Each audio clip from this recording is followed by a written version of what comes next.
انت محمد راجح الوفد الجديد لطنطا، عايزين نتعرف عليك. بسم الله الرحمن الرحيم. اسمي راجح إبراهيم، مواليد 19/1/86. الأندية اللي لعبت فيها ناشئين من عندي 12 سنة لحد 15 سنة. لعبت في الأول عندي 17 سنة في نادي المنصورة دوري ممتاز، لحد 19 سنة جالي عقد احتراف في البحريني ونادي المسلمين. فين؟ البحريني دوري ممتاز. قعدت هناك معاهم موسمين وكده، قضيت موسمين ونزلت.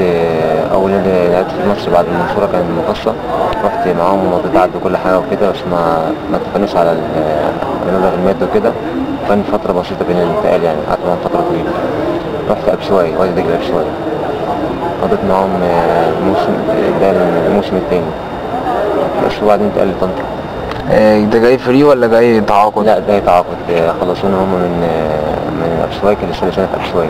ابشواي دي اللي هي تبع الفيوم؟ فيوم ممتاز بالفيوم. هي خلصت بكام من ابشواي؟ بص يا باشا، 20,000. مركزك يا محمد؟ وسط ملعب مدافع ووسط ملعب مهاجم. طبعا يعني ابشواي وجو ابشواي مختلف 100% عن جو طنطا. مختلف طنطا طبعا نادي محترم، نادي له جماهير وله اسمه، لعب دوري ممتاز قبل كده.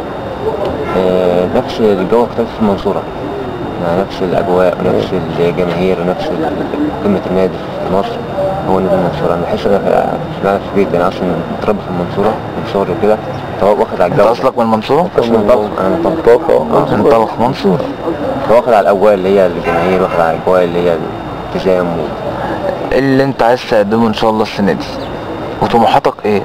إن شاء الله أتمنى ربنا يوفق المجموعة كلها، وإن ربنا يسر وإن شاء الله نصعد بداخل الدوري السعودي، وأتمنى أكون إضافة للناس الموجودة.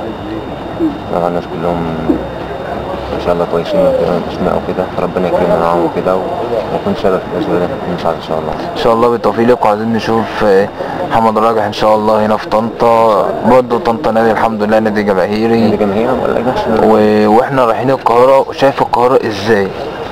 والله القاهرة عايزة تركيز كبير، عايزة كل ماتش تفكر فيه، عايزة كل ماتش تاخد ماتش ماتشاتها كلها لازم تكون كويس، يعني كل ماتش لازم تاخد ماتش كويس. ما ينفعش الماتش ده سهل أو اللي بعده سهل، لا كلها فرق كورة، كلها فرق كويسة، كلها فرق بتهتم وبتصرف.